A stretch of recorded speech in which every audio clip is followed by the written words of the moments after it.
Hello and welcome to my video. My name is Lori Ann Smith and I am just doing a series of videos all dealing with the abuse that I suffered in my home as well as my siblings and just taking a look at what abuse does to a family. And this is why I titled and just chose the name Born in Hell for my website. Thank God I didn't stay there, but I was there. And it was really the life of hell, and that's why I chose to title it Born in Hell. This is just one of the videos, 8 years to 9 years old. I figured I'd cover different periods of my life, progression, and just give people an idea of what was going on at the time. This is mainly detailed in my book, actually in all of my books, really. Um, A Life of Death Redemption. But the One Child Abuse Survivor to Another, The Journey, the last book that I wrote, is dealing with the child sexual abuse, incest, rape, sodomy. And it's by far the hardest thing I've ever done in my lifetime was to face what I had to face in order to be able to move on, to be able to make some peace and to feel that life is worth living, and that I can truly, I can I can I can not only be a survivor, but I can be a thriver. I can do this. And so I speak out on behalf of survivors of child sexual abuse. This is a very, very difficult subject to talk about. It's also a very, very difficult subject to listen to. I won't be going into any graphic details here at all. And, my book is detailed, very graphic, it's explicit. I've actually put a warning on that book, an explicit warning for adults only. It's not for children, it's not for anybody under the age of 18, and it's an explicit warning that's actually placed on the label. And because this book is for adults only, and it is detailing the abuse. And the reason that I did that, the reason why I speak so publicly about this, is because child abuse, I mean, nobody wants to hear about it.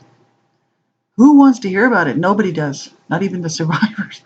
You know, I mean, people, this is a horrible subject, it's a horrible situation. And yet, if we don't talk about it, and people don't educate themselves, and parents don't educate themselves, children are going to continue to suffer at the hands of a perpetrator, whoever that perpetrator is. And they're going to be abused. And sexual abuse, child sexual abuse, is so. There's one part of society, I know because I did so many years of study on this since 2007, not just as part of my healing journey, but for when I was with the Dreamcatchers for Abused Children for a few years, and just also my own advocacy work, public speaking, right? And I mean, the issues are is that part of society blows it off and says, child sexual abuse, what's the big deal? It doesn't hurt and harm a child. There's even been studies done where psychotherapists and psychologists and all these people who have these degrees and supposedly know what they're talking about say that child sexual abuse doesn't hurt a child. And that's for the millions, the 60 million billion survivors of child sexual abuse, just in North America alone, I think it's 60 million plus, would disagree. I'm sure that at least 59.999 million of them would disagree. Child sexual abuse is horrible. It's horrific. And it did completely change my life. The sexual abuse that was going on in my home between my dad and my mom, my dad was raping my mother, marital rape, was bad enough to be witnessing and bad enough to know was going on. And that scarred me for life right there. Because I didn't want to be a woman. I didn't want to be anything. And it really put a damper on my adult, years of trying to learn how to be an adult in this world. And it's horrific. And that somebody could sit there and say, some person with a degree could sit there and say to the population, to the world, whoever's listening to this person's stuff, that child sexual abuse doesn't hurt a child. I decided at that point that I was going to speak out about it all the time, and I was going to put it on everything. And it's not like a banner. It's not like I wear this banner, proudly. Well, I suffered incest and sodomy and child sexual abuse and rape. It's not a banner at all. What it is, it's a life sentence to hell. And I want people to know that there are people like me all around the world who have experienced child sexual abuse, and there's so many people that cannot speak out about it. They can't speak about it. Maybe their abusers are still living and they don't want to cause waves in the family. You know, this is generally a family member. It's almost 95%, almost always 95%. Somebody the child knows, someone who has access to that child. So many times survivors can't speak out for whatever reason. They will get no help. And it's a sad, sad situation. And then for the other percentage, they've been killed or murdered, so they can't speak out. And then there's a small percentage of people like myself. I'm just joining my voice with theirs. I'm not the first one speaking out. I'm just joining my voice with theirs that are speaking out against this because it's incredibly wrong. But I don't sugarcoat it, and I don't sit here and make jokes and act like it's okay. Child sexual abuse is okay to talk about. It's really not. It's not okay. There's nothing about it that's okay. I can never be okay with it. I can never be okay with what happened to me. I can't be okay with the abuse my parents put on me either. I can never be okay with that. The reason being is that it damaged me to beyond repair. I can never change that. I can never go back and get them to take back what they did to me and not hurt me again. The damage is done. So I have to then pick up the pieces and learn how to live with what I have, with my abilities that I have and the capabilities that I have, and I have to be okay with that. So that I'm okay with and that I'm working on. But I can never be okay with the abuse. Child sexual abuse is a serious, serious topic. And so this show, please do not listen to this show or any of my shows if the topics of abuse bother you, because it can make people very uncomfortable. I don't sugarcoat it, candy coat it. I just tell it like it is. And, so therefore, this type of information can make people very uncomfortable. So I always put a warning on my stuff, that if you're a survivor and you're listening to this, you make sure that you're in a safe place, that you're far enough along in your healing journey, that you know that you'll be able to listen without it triggering you and sending you back, further back from your progress that you've made in your healing journey, because we can tend to regress, right? And if you're just a regular person listening to this, if you're under the age of 18, you have to have permission to listen to my shows, some sort of parental permission. And if you don't have parents who care, like I didn't have parents who cared what I was doing, so I know there's a lot of people out there that don't, a lot of teens and a lot of youngsters. And if you don't have a parent who cares about you, find another adult who does, who's trustworthy, and even if it's a teacher, have them listen to my stuff first and make sure it's okay for you to listen to. And they could listen to it with you. And then if you have questions or something bothers you, you can talk to them about it, right? Because I lived with abuse, so it's normal for me. It's normal to talk about this stuff for me, but it's so much normal because mostly we see a lot of violence on TV, but that's not real. And the people, especially young people watching the different things on TV, the violence and whatnot, it's not real. It's TV acting, right? So unless you're seeing something that's a live show, to really live in abuse is a whole different story. And so I ask the teens be protected. Children, anybody under the age of 18, please do not listen to my stuff without some sort of consent from an adult who can help you make that decision. And other people, listen at your own discretion. So we're going to get right into this. Looking at, we just left off looking at 7 to 8, just a lot of physical abuse. I really started to feel that I didn't really belong. I never really felt like I belonged, but I really started to feel that I wasn't even a human being because I was more like a punching bag, for my mother. And my dad, I really kind of avoided him because he was crazy, and he was so whacked out. I mean, I just tried to avoid him most of the time. And my mom, I tried to avoid her too because she was so physically abusive towards me and so violent and so angry. It was a horrific situation. So, 8 years old, this is when the child sexual abuse began. And it was my brother, my older brother, Rob. And he committed suicide.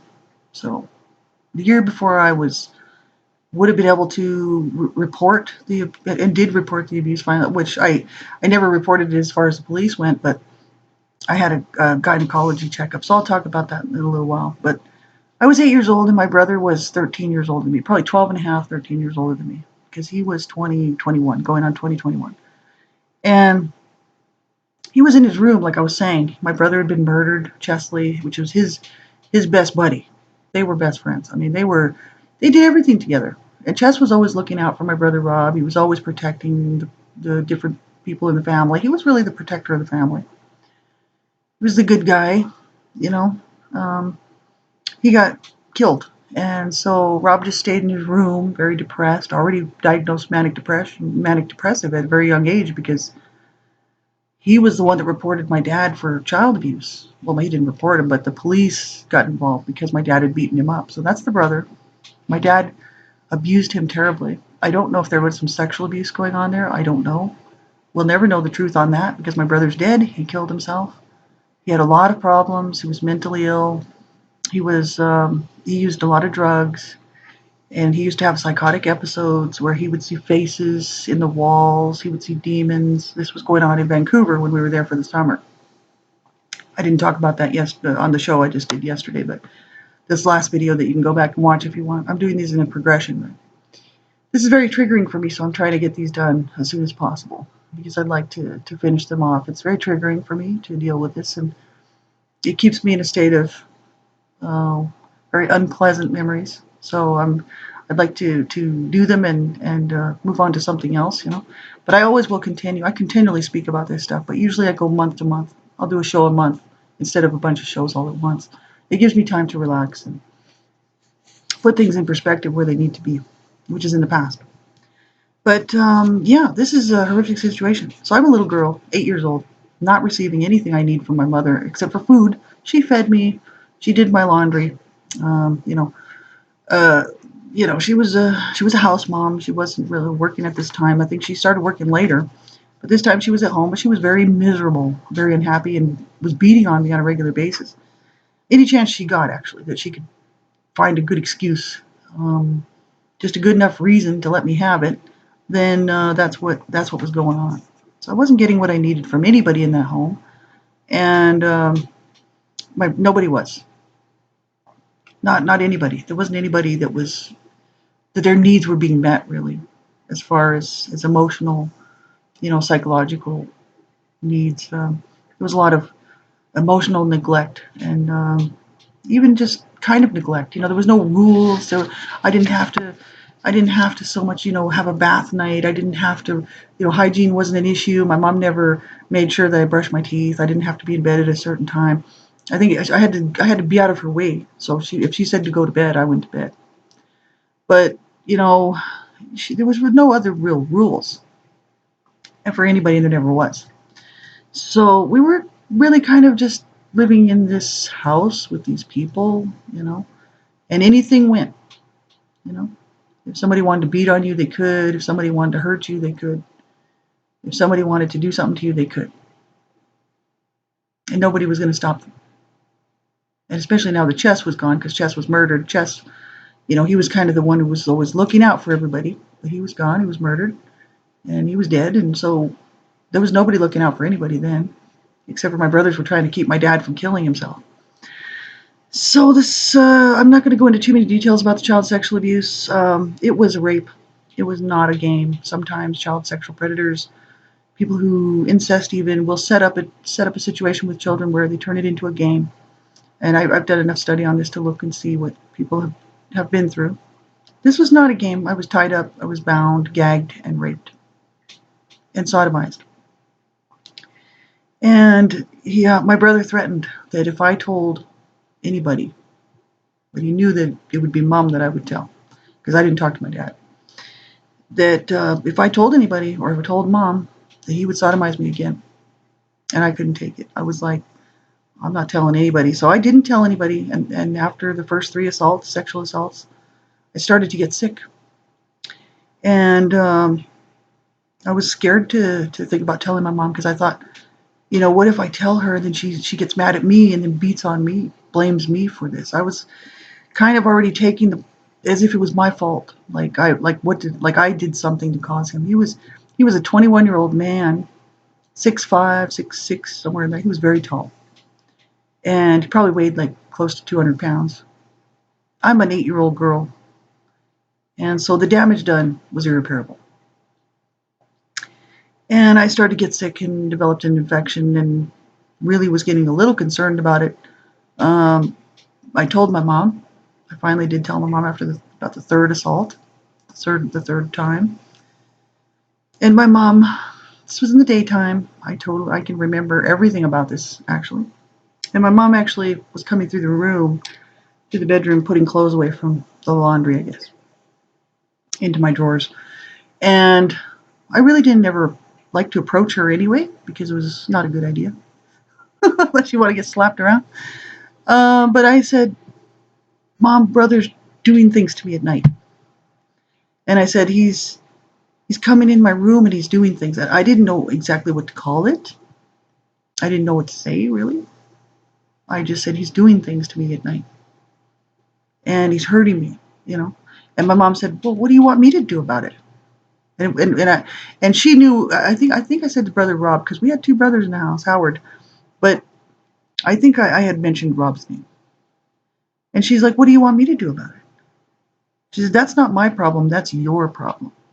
With this look on her face, that's not my problem. That's your problem. And then she kind of pushed me out of the way. So I was like, I said, well, what do you want me to do? What am I supposed to do to get him to stop? And she said, I don't know, wrap yourself up like a mummy at night. Wrap yourself up in your blankets like a mummy. That was her answer. So my mom knew what was going on. She did nothing to stop it. No. To me, I can't understand that. My adult self understands that she was incapable of making any kind of good decisions on my behalf, on anyone's behalf, because she herself was being sexually abused by my dad, who was coming in and raping her.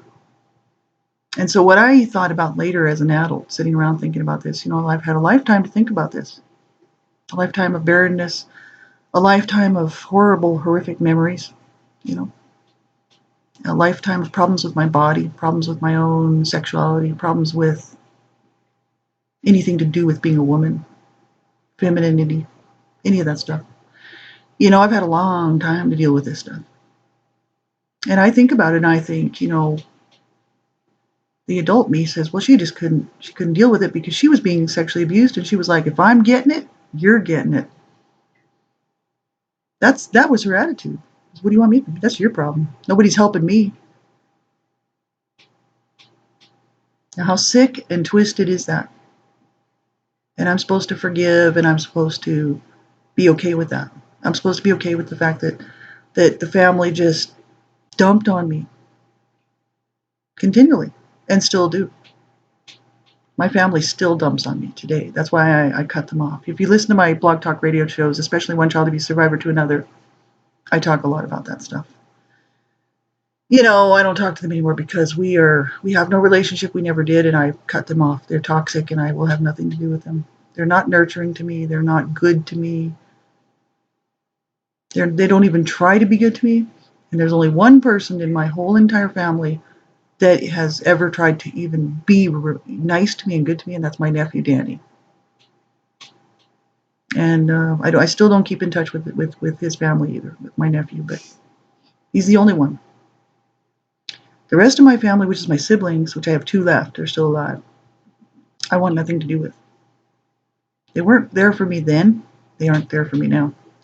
Now, these sexual assaults would take place when my sister wasn't home, because my sister and I shared a bedroom. And my sister was 5 years older than me. And so I was 8 years old. She would have been 13 and a half. So part of the year, she's a little bit older than that, even 5.5 years older than me. And so when she wasn't home, my brother would come in my room and rape me because I was not conceding to this. He would tie me up and he would gag me and he would rape me. And he did this for over a period of about a year. And I thought I was going to lose my mind. I mean, I had The first rape. I mean, that was just shortly after my mom had beaten me with that table leg for slamming the door, letting the screen door slam. That's in my last video. I mean, I still had bruises on my back and my rear end from that. And I mean, here's my brother comes in and rapes me. I mean, I was about ready to lose my mind. I couldn't figure out what was going on. Why would my brother do this? Why would my brother hurt me? That was what was going on in my mind. Was no, you know, why are you doing this? This is a horrific situation. And sometimes he would sexually assault me when nobody was home in the daytime. This went on for a period of about a year through the summer when I wasn't in school. If nobody was home and he was home, I tell you, I learned really fast not to be around there when nobody was home and just Rob is there, then you don't be home.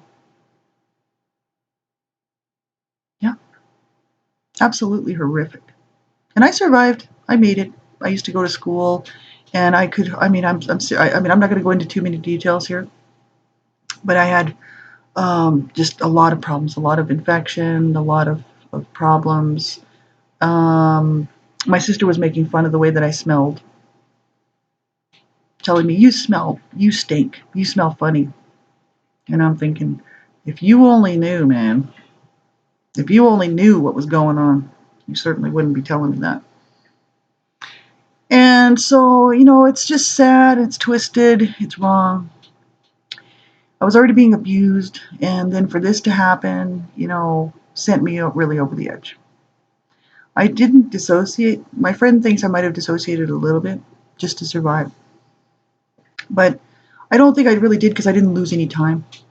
But what I did was I just had to push that down, way down inside of me, the pain, the fear, the just the whole entire episodes of these sexual assaults.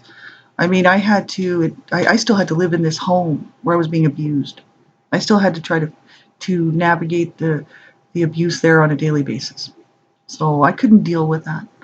I couldn't deal with the child sexual abuse. I still, even to this day, I have memories that resurface, and I sit there and I think, how could my mother do that and just allow my brother to do this? And just knowing that this is going on, how could you do that? I don't know, but people do. If you take a look at the headlines, people sell their own children, and people, in child sex trade, whatnot, people sell their own children in this. You know, parents have sex with their children. This is a crime, people. It's a crime. It needs to be punished by law. It's incredibly wrong. And the world says, oh, well, no, it's fine. That's because there's so many, you wouldn't believe how many child sexual predators there are out there. Do the studies. Get the information, man. You will start to find out the truth about this stuff if you take a look around at what the numbers really are. How many child sexual predators there really are out there. It's insane. Like 1 in 3 girls and 1 in 4 boys will be sexually abused in some way under the age of 18. And I've known so many people. Growing up, later on, I found out from friends of mine who would confide in me. I don't know why, because I wouldn't tell them I was sexually abused. Not until they told me. They would tell me first that they were sexually abused. And then I would say, oh, well, I was too. That's awful, you know? And then I started to think, is it all of us? Is there that many perverted, sick, and twisted people out there? I don't know. All I know is that growing up, I really didn't want to have any dates or boyfriends or anything. I mean, I was afraid of intimacy. I was just watching my dad rape my mother and beat her, and slap her and beat on her and rape her. And, I mean, I didn't want to be a woman, right? And then having this happen to me, I mean, having my innocence stolen from me at the age of 8. How can you explain that to somebody? I mean, how could I even explain to you, the listener, what that did to me? I can't really. I just can't put it into words. I wrote a book, A Life of One Child Abuse Survivor to Another, The Journey, just trying to put into words the damage done. But my brother, after a year, moved to Canada. I don't know why. I don't know what was going on. All I know, because nobody talked to me, they just slapped me like that. You know, they didn't tell me things. They didn't say, we're going to sit down and have a family chat. We never had family chats. What we had was family fight sessions, and lots of those every day. And so, nobody talked to me. Nobody said anything. My brother was just gone. So I don't know if my mom just, I don't know what the deal was. All I know is he was gone. He went to Canada and he was gone, and I didn't have to see him. He did come back for a short visit, very, very brief visit, and which was good. Thank God it wasn't too long. And then he was gone for years until I was 12 years old. So he was gone for about 4 years old. 4 years, because I turned 12, 13 when he came, because he had tried to commit suicide, and my mom brought him home for like 6 months or something to stay with us, or 3 months or something like that. Yeah, I don't even remember how long he was in the house. I think he was there for about 4 to 6 months or something. It was a little while. Scared the crap out of me, but I just started to have a lot of problems with my attitude at this point. Being abused my whole entire life, and then being sexually abused by my brother, who I loved my brother before he did that. Then I hated him. He hurt me. These sexual assaults, I mean, they were horrific, absolutely horrific. And he was just using me like some sort of sex toy, right? And he didn't care if he hurt me. My hip was already out of place from my dad putting my hip out of place, and he didn't care if he just made it worse. And I mean, I was tied up, gagged, bound, absolutely horrific. So I won't go into any details, but you know, he moved. I was glad. I was like, thank God. So that left Howard in the house, Kathy, and myself, and my mom and dad. And I started to have problems at school at that point. I was already not doing all that great at school, but after this whole situation of being abused my whole life, and then the sexual assaults and sexual abuse, being called a whore, my brother was telling me I was his whore and he's raping me, having my mother call me a whore, and I wasn't a whore. And then I completely shut down, and I was no sex. No. And but in school I started to act out. I met a friend, and I had this little friend, Mary Angel, and she was awesome, but she was a little bit of a troublemaker, and we were both pretty well the same age, and we got into some trouble at school, which was not a good thing, because then I got in trouble at home. I was being beaten on at school by the principal with a paddle, and then I was getting sent home being beaten on by my mother, and nobody cares, nobody cares, right? But I started doing a lot of destructive things at that point. And with this little friend of mine, we would walk around. We would steal out of stores. Like we would go and just walk through Safeway and pick up whatever we could and walk out the door. At the age of 8, 9 years old, nobody was looking because we're just little kids and weren't paying any attention. And we'd go into.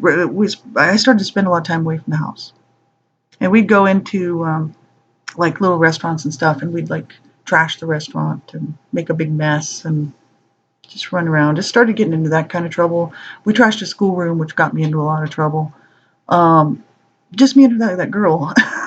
She was kind of bad news. I used to call her Mary Devil, and I used to hate that. I used to threaten to beat kids up, and I never really beat any kids up, but I used to threaten to beat them up because they'd call her Mary Devil. And and her name was Mary Angel, and she was my best friend at the time, besides Arlene Grego, who lived a few blocks over. But at this point, I was doing a lot of hanging around with this Mary Angel, and a lot of destructive behaviors. And I think a lot of it had to do with the fact that I just didn't care. I think at this point in my mind, I had kind of lost my mind a little bit, because I remember feeling very strange, just being so trashed and so abused, and then no support and no guidance, no nothing. And then allowing my brother to rape me night after night when my sister wasn't around. he was there. It was a nightmare, man. It was a living hell. And, nobody in the home during the day in the summer times. If I wasn't out of there, I was going to be raped. And, I think my mind did a flip. I detailed quite a bit of it in that book. It's very explicit, very graphic. But even in A Life of Death and Redemption, talked a little bit about it. But even, people at this point, I think, weren't sure what was wrong with me. They could see there was trouble, there was problems, but they just didn't know what the deal was. Like I was so sick that year because of the sexual assaults that I couldn't really join in the PE classes. And the PE coach, because I wouldn't climb the monkey bars and I wouldn't climb the pole, because we had to climb these poles for exercise, the hand over hand thing. I couldn't climb it because I was abused sexually. I got in trouble. And I got beaten with the paddle. This is what I mean. It's like people just didn't care. They didn't care to look into the situation. They didn't care. You have to notice changes, right? I mean, people need to be aware of the signs and symptoms of child abuse. They need to look into it and get the facts, get the information. You can protect your children just by avoiding one-on-one adult-child contact. No one-on-one adult-child contact unless you really know that person. You could save your children from being sexually abused. You could save another child. Get the information, get the facts, and protect your children and do everything you can to protect children, right? They're counting on you, right? So thanks everybody for being here. I really appreciate it. And we'll tune in the next time and we'll look at age 9 to 10. And until the next time, thanks for doing anything you can to help stop child abuse. Thanks for doing everything you can to help support survivors of abuse. Don't push this stuff under the carpet and don't let this stuff get pushed under the carpet. I would appreciate it if you'd share my work. I really want my work to get out there, and I want people to know, that there's more than one voice. There's a lot of us out here speaking up about this stuff. And there's a lot of people standing up and speaking out against this. And, we need all of our voices to be heard, right? So thanks for everybody who's sharing my work. I do want to share it. I do want it out there. That's why I do what I do. I donate all the profits from my books, just so people know. My website, Born in Hell, I have my 3 books there. You can see the actual covers of them. That's not a thing for book sales. I actually donate all the book sales for my books. I really don't want the money for those books. I paid with my own blood, my own tears. People say, oh, well, sob story. Until you've walked for 2 minutes in my shoes, which I wouldn't wish that on anybody. You don't want to be saying stuff like that. This is a horrific situation. And so I don't want the money for the books. So, this is mainly to get the word out and to continue on and just, do as much as I can with everybody else to make as much noise as possible to stop child abuse. This is absolutely unacceptable. And just because my parents didn't murder me doesn't mean I wasn't abused. This is why I do what I'm doing, because there's a lot of people that consider child abuse, oh, well, they didn't kill the kids, so it couldn't have been abuse. Couldn't have been that bad. They didn't murder them. Well, my mother could have murdered me on several occasions. My dad tried to murder me a few times. And my mom actually could have killed me with the beatings that she gave me more than once. And so I just didn't die, right? I did want to die, and I actually told my parents to kill me. But they wouldn't kill me. So I know they wanted to, but they didn't. So I'm still here, right? And then I wanted to kill myself. And then at the age of 42, I decided to live.